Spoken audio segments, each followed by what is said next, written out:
Breaking news చూస్తున్నారు. పాకిస్తాన్కు మరో భారీ షాక్ తగిలింది. అయితే Balochistan liberation army Pakistan army పైన మరోసారి అటాక్ చేసింది.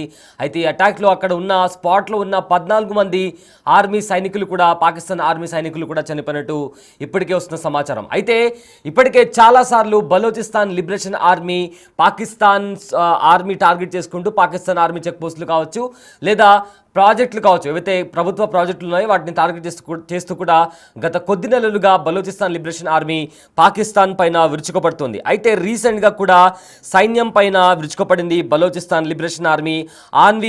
ఆర్మీ కాన్వాయ్ని గురి చేసి బాంబులతో ఐఈడీ బాంబులతో దాడి చేసింది బలోచిస్తాన్ లిబరేషన్ ఆర్మీ. దీంతో ఆర్మీ వాహనాలు బ్లాస్ట్ అయిపోయి ఎక్కడికక్కడ దానికి సంబంధించిన డెబ్రీస్ కూడా చెదురుగా పడి ఉన్నాయి. అయితే దీంట్లో ఈ దాడిలో స్పాట్లోనే 14 మంది పాకిస్తాన్ సైనికులు కూడా చనిపోయినట్టు ఇప్పటికే మనకు వస్తున్న సమాచారం. దీంతో పాటు అక్కడున్న మరికొంతమంది సైనికులు కూడా తీవ్ర గాయాలైనట్టు తెలుస్తుంది. అయితే పాక్ సైనిక కాన్వాయ్ వాహనాలు ఈ నేపథ్యంలో బాంబులు పెట్టి పేల్చడంతో ఆ వాహనాలన్నీ ధ్వంసమయ్యాయి. దానికి సంబంధించిన విజువల్స్ కూడా మనం బిగ్ టీవీ స్క్రీన్ పైన చూస్తున్నాము. ఒక ఆర్మీ వెహికల్ వెళ్తుంది, పాకిస్తాన్ ఆర్మీ వెహికల్. ఆ ఆర్మీ వెహికల్ని ఫస్ట్ వెహికల్ని కాల్చడంతో అందులో ఉన్న సైనికులు కిందికి దిగిన తర్వాత ఆ సోల్జర్స్ని కూడా అక్కడ వాళ్ళని ఫైర్ చేయడంతో అటాక్ చేయడంతో వాళ్ళు కూడా అక్కడికక్కడే స్పాట్లో చనిపోయినటువంటి పరిస్థితి కనిపిస్తుంది. మరో విజువల్లో కూడా ఏదైతే ఆర్మీ వెహికల్ ఉందో దాన్ని బాంబు దాడి చేయడం వల్ల అది కూడా అక్కడికక్కడే బ్లాస్ట్ అయ్యి మొత్తం దట్టమైన పొగ అలుముకున్న పరిస్థితి కూడా మనకు బిగ్ టీవీ స్క్రీన్ పైన కనిపిస్తుంది. అదేవిధంగా మొత్తం మీద చూసుకుంటే ఈ దాడిలో అక్కడ ఎవరైతే ఆర్మీ వెహికల్లో ఉన్న సైనికులు కావచ్చు లేదా మరికొంతమంది సిబ్బంది కూడా అక్కడికక్కడ 14 మంది చనిపోయినట్టు తెలుస్తుంది. మిగతా వారికి తీవ్ర గాయాలన్నట్టు కూడా తెలుస్తుంది. గత కొద్ది నెలలుగా Balochistan liberation army Pakistan army soldiers టార్గెట్గా వాళ్ళ కాన్వాయ్ టార్గెట్గా అటాక్స్ చేస్తూ వస్తుంది. ఐడి బాంబులు కావచ్చు లేదా స్నైపర్స్తో కూడా కొండ ప్రాంతంలో దాక్కొని వాళ్ళ మీద దాడులు జరుపుతున్నటువంటి పరిస్థితి కనిపిస్తుంది. ఈ దాడుల్లో అయితే ఇప్పటికే పాకిస్తాన్ ఆర్మీకి తీరని నష్టం చోటు చేసుకుంది. అయితే ఆ పాకిస్తానీ ఆర్మీ చీఫ్ చేసిన వ్యాఖ్యలు కూడా ప్రజెంట్ వైరల్గా మారాయి. అతను బలోచిస్తాన్ ఆర్మీని ఉద్దేశిస్తూ వాళ్ళు ఉగ్రవాదులు అంటూ, అదేవిధంగా మీరు కాదు కదా మీలాంటి 10 తరాలు వచ్చినా కూడా బలోచిస్తాన్ని కైవసం చేసుకోలేరు అని చెప్తూ కూడా పాకిస్తానీ ఆర్మీ చీఫ్ ఆసిమ్ మునీర్ మాట్లాడిన వ్యాఖ్యలు కూడా ప్రజెంట్ వైరల్గా మారాయి. అతను ఏం మాట్లాడారో ఒకసారి విందాం. तुम 1500 बंदे कहोगे कि जी हम इसको ले जाएंगे, तुम्हारी अगली 10 नस्लें भी नहीं लेके जा सकती. Inshallah you will see that we will beat the hell of these terrorists very soon. Balochistan, you think this 1500 people belonging to BLA and BLF and BRA etc. can take away Balochistan from us? We have those brave fathers that who proudly shoulder the funeral of their sons and take them to the graves. Pakistan will not fall. And for as long as we have those brave mothers that who proudly sacrifice their sons for the sake of the country, Pakistan will not fall. तुम 1500 बंदे कहोगे कि जी हम इसको ले जाएंगे, तुम्हारी अगली 10 नस्लें भी नहीं लेके जा सकती. Inshallah you will see that we will beat the hell of these terrorists very soon. Balochistan, you think this 1500 people belonging to BLA and BLF and BRA etc. can take away Balochistan from us? We have those brave fathers that who proudly shoulder the funeral of their sons and take them to the graves. Pakistan will not fall. And for as long as we have those brave mothers that who proudly sacrifice their sons for the sake of the country, Pakistan will not fall. విన్నారు కదా, కేవలం మీరు 1500 మంది ఉండి Balochistan liberation army అని పేరు పెట్టుకోగానే మీరు పాకిస్తాన్ని మమ్మల్ని నుంచి తీసుకోపోలేరు, మీరు కాదు కదా మీలాంటి 10 తరాలు వచ్చినా కూడా పాకిస్తాన్ నుంచి బలోచిస్తాన్ని తీసుకుని పోలేరు అంటూ కూడా ఆసిమ్ మునీర్ హాట్ కామెంట్స్ చేశారు. అయితే ఇదే నేపథ్యంలో బలోచిస్తాన్ లిబరేషన్ ఆర్మీ కావచ్చు లేదా ఇతర సంస్థలు కావచ్చు ఎవరైతే బలోచిస్తాన్ కావాలి అని అంటున్నారో వాళ్ళందరూ కూడా ఉగ్రవాదులు. వెరీ సూన్ అతి తొందరలో ఈ ఉగ్రవాదులను ఈ ఉగ్రవాదులను చీల్చి చెండాడుతాము, వాళ్ళను నాశనం చేస్తామంటూ కూడా ఘాటు వ్యాఖ్యలు చేశాడు ఆసిమ్ మునీర్. అయితే గతంలో కూడా భారత్ని కూడా ఉద్దేశిస్తూ ఇలాంటి విద్వేషకరమైన వ్యాఖ్యలు చేశాడు ఆసిమ్ మునీర్. దాని తర్వాత పహల్గామ్లో ఉగ్రదాడి జరిగింది. సో మొత్తం మీద చూసుకుంటే పహల్గామ్లో దాడి తర్వాత భారత్ ఇంకా పాకిస్తాన్ మధ్య హై టెన్షన్ వాతావరణం కొనసాగుతున్న నేపథ్యంలో భారత్ మెరుపు దాడులు చేసింది. ఇటు భారత్ దాడులు చేస్తున్న నేపథ్యంలో మరోవైపు నుంచి పాకిస్తాన్కు నిద్ర లేకుండా చేస్తుంది బలోచిస్తాన్ లిబరేషన్ ఆర్మీ. ఇప్పటికే బలోచిస్తాన్లో ఉన్న ప్రజలు తమను తాము స్వతంత్ర దేశంగా ప్రకటించుకొని రోడ్లపైకి వచ్చి సంబరాలు చేసుకుంటూ తమ జాతీయ జెండాను కూడా, అంటే ఆ నేషనల్ ఫ్లాగ్ ఇది మా దేశపు బలోచిస్తాన్కి సంబంధించిన దేశపు జెండా ఇది అంటూ కూడా ఆ జెండాను చూపిస్తూ కూడా వాళ్ళు సంబరాలు చేసుకుంటున్నటువంటి పరిస్థితి మనం బిగ్ టీవీ స్క్రీన్ పైన చూడొచ్చు.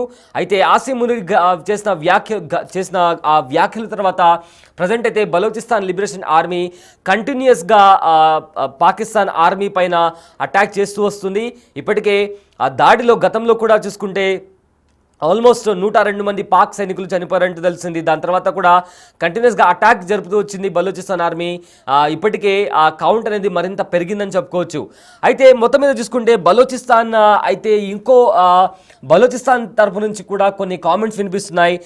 వాళ్ళు తమ దేశాన్ని స్వాతంత్ర దేశంగా ప్రకటించుకొని ఐక్యరాజ్య సమితికి కూడా ఒక విన్నపాన్ని వాళ్ళు ఒక లెటర్ని ఇవ్వడం జరిగింది. మాకు మా దేశానికి బలోచిస్తాన్కి ఒక స్పెషల్ కంట్రీగా మమ్మల్ని పరిగణించండి అంటూ కూడా వాళ్ళు ఐక్యరాజ్య సమితికి లేఖ రాయడం జరిగింది. అయితే వాళ్ళ పార్లమెంట్ కావచ్చు, వాళ్ళ ఇంటర్నేషనల్ ఎయిర్పోర్ట్ కావచ్చు, ఇలా ఒక దేశానికి కావాల్సిన ఏవైతే ప్రధాన ఇన్స్టిట్యూషన్స్ ఏవైతే ఉంటాయో అవన్నీ మా దగ్గర ఉన్నాయంటూ కూడా వాళ్ళు ఐక్యరాజ్య సమితికి కూడా వాళ్ళు లేఖ రాయడం జరిగింది. ఇదే విధంగా భారత్తో పాక్ సంబంధాలు అంత బాలేవు కాబట్టి భారత్కి కూడా వీళ్ళు ఒక లేఖ రాయడం జరిగింది. మాకు భారత్ మద్దతు కావాలి, మాకు నిజమైన మిత్రుడు ఎవరైనా ఉన్నారంటే అది భారత్ మాత్రమే. మేము పాకిస్తాన్ లాగా ఉగ్రవాదాన్ని పెంచి పోషించము, ఉగ్రవాదాన్ని సపోర్ట్ చేయమంటూ కూడా భారత్ని ఉద్దేశిస్తూ కూడా బలోచిస్తాన్ నేతలు కొన్ని కామెంట్స్ చేశారు. అయితే వాళ్ళు ఏం మాట్లాడారో ఒకసారి విందాం.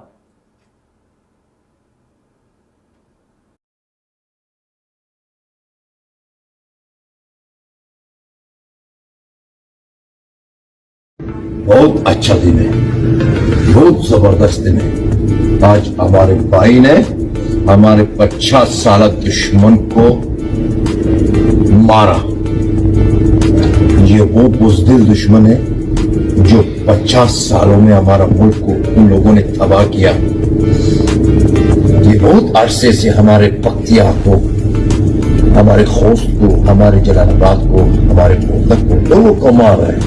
आज हम लोगों ने जश्न मनाया है चाय के साथ। इंशाल्लाह ये जश्न होगी, ये जश्न बहुत अच्छा दिन है, बहुत जबरदस्त दिन है। आज हमारे भाई ने हमारे 50 साल दुश्मन को मारा। ये वो बुज़दिल दुश्मन है जो 50 सालों में हमारा मुल्क को उन लोगों ने तबाह किया। ये बहुत अरसे से हमारे पख्तिया को, हमारे खोस्त को, हमारे जलालाबाद को, हमारे मोहब्बत को, लोगों को मार रहे हैं। आज हम लोगों ने जश्न मनाया है चाय के साथ। इंशाल्लाह ये जश्न होगी, ये जश्न आपकी जारियत बहुत नंगी अच्छा हो चुकी है। आपकी जारियत, आपका जंग नंगा हो चुका है। आप चाहे जितने बिलियन डॉलर खर्च करें, लेकिन वो खूनख्वारी जो आपने बलोचिस्तान के गरीब मोहल्लों में की उसको नहीं चुका सकते। अरे इंतहा तो देखो जालिमो, आज बलोच माए आपसे, आप उनके वो प्यारे जो आपने मज़ाक करके फेंक दिए, वो आपसे ये नहीं मांगते कि हमें इंसाफ दो, हमारे बच्चों के कातिलों को सजा दो। वो आपसे ये मांगते हैं कि शिनाख्त करके दो कि ये मेरा बेटा है या नहीं है। ये अलमिया है, सोचना चाहिए आपको कि आपकी औकात इतनी गिर चुकी है कि आज वो माँ भी आपसे इंसाफ नहीं मांग रही, वो अपना इंसाफ खुद करेगी और करके रहेगी। भारत कदम बढ़ाओ, हम तुम्हारे साथ हैं। भारत कदम बढ़ाओ, हम तुम्हारे साथ हैं। भारत कदम बढ़ाओ, हम तुम्हारे साथ हैं। गिरती हुई दीवार को एक हटाओ। आपकी जारियत नंगी हो चुकी है, आपकी जारियत, आपका जंग नंगा हो चुका है। बिलियन डॉलर खर्च करे, लेकिन वो खूनख्वारी जो आपने बलूचिस्तान के गली मोहल्लों में की उसको नहीं छुपा सकते। अरे इंतहा तो देखो जालिमो, आज बलोच माए आपसे, आप उनके वो प्यारे जो आपने मज़ाक करके फेंक दिए, वो आपसे ये नहीं मांगते कि हमें इंसाफ दो, हमारे बच्चों के कातिलों को सजा दो। वो आपसे ये मांगते हैं कि शिनाख्त करके दो कि ये मेरा बेटा है या नहीं है। ये अलमिया है, सोचना चाहिए आपको कि आपकी औकात इतनी गिर चुकी है कि आज वो माँ भी आपसे इंसाफ नहीं मांग रही, वो अपना इंसाफ खुद करेगी और करके रहेगी। भारत कदम बढ़ाओ, हम तुम्हारे साथ हैं। भारत कदम बढ़ाओ, हम तुम्हारे साथ हैं। भारत कदम बढ़ाओ, हम तुम्हारे साथ हैं। गिरती हुई दीवार को एक हटाओ। భారత్ కదం ఆగే బడావ్ హమ్ తుమారే సాథ్ హై అంటూ కూడా మనం ఇందాక ఆ స్లోగన్స్ విన్నాము. అయితే భారత్ మీరు అడుగు ముందుకు వేయండి, మీకు అండగా మీకు తోడుగా మేము ఉంటాము, అదేవిధంగా మీ అండదండలు కూడా మాకు కావాలి, మీ సహకారాలు కూడా మాకు కావాలంటూ కూడా బలోచిస్తాన్లో ఉన్న రాజకీయ నాయకులు ఎవరైతే బలోచిస్తాన్కి సపరేట్గా దేశాన్ని ప్రకటించాలంటూ వాళ్ళు ఎవరైతే ప్రొటెస్ట్లు ఇస్తున్నారో వాళ్ళందరూ కూడా బయటికి వచ్చి పాకిస్తాన్ మీ నిజాలేంటో ప్రపంచం ముందర చాలా క్లియర్గా కనిపిస్తుంది, నగ్నంగా నిలబడి ఉన్నారు మీరు ఈ ప్రపంచం ముందర. అయితే మీరు ఎవరైతే మా పిల్లలను చంపారో వాళ్ళకు సంబంధించి ఆ దోషులను కూడా వెంటనే శిక్షించాలి. అలా శిక్షించాలి అంటే మాకు న్యాయం జరగాలి, మాకు మా దేశాన్ని స్వతంత్రంగా మేము ప్రకటించుకున్నాము, ఇకపై కూడా బలూచిస్తాన్ స్వాతంత్రంగానే ఉంటుందంటూ కూడా వాళ్ళు వ్యాఖ్యలు చేయడం జరిగింది. ఇదే నేపథ్యంలో భారత్ తుమ్ కదం ఆగే బడావ్ హమ్ తుమారే సాథ్ హై అంటూ కూడా కొన్ని కామెంట్స్ పాస్ చేయడం జరిగింది. భారత్ మీకు అండగా మేము ఉంటాము, మీరు అడుగు ముందుకు వేయండి, మీకు సహాయంగా మీకు తోడుగా మేము ఉంటాము, అదేవిధంగా మీ సహాయ సహకారాలు మాకు కావాలి అంటూ కూడా బలూచిస్తాన్ నుంచి వినిపిస్తున్న కామెంట్స్ ఇవి. అయితే మొత్తం మీద చూసుకుంటే పాకిస్తాన్ ఇంకా బలూచిస్తాన్ మధ్య తీవ్ర ఉద్రిక్తత నెలకొంది. అయితే ఇప్పటికే బలూచిస్తాన్ లిబరేషన్ ఆర్మీ కావచ్చు, లేదా ఎవరైతే తిరుగుబాటుదారులు ఉన్నారో బలూచిస్తాన్ని స్వతంత్ర దేశంగా ప్రకటించాలని చెప్పి ఎవరైతే కోరుకుంటున్నారో వాళ్ళు పాకిస్తాన్ ఆర్మీ టార్గెట్గా ఆ సోల్జర్స్ పైన కావచ్చు, ఆ కాన్వాయ్ పైన కావచ్చు, లేకపోతే ఇది పాకిస్తాన్కి సంబంధించిన గవర్నమెంట్ ప్రాజెక్ట్స్ ఏవైనా ఉంటే వాటిని టార్గెట్ చేసుకుంటూ కూడా వీళ్ళు దాడులు చేస్తున్నారు. ఈ నేపథ్యంలో ఇప్పటికే చాలామంది పాకిస్తానీ సోల్జర్స్ చనిపోవడం జరిగింది అండ్ చాలామంది కూడా గాయపడడం జరిగింది. సో ఇది ఎలా వెళ్తుంది, ఎక్కడి వరకు వెళ్తుంది, మొత్తం మీద ఇది ఒక పూర్తి యుద్ధంలా మారుతుందా లేదా అనేది వేచి చూడాల్సిన అంశం.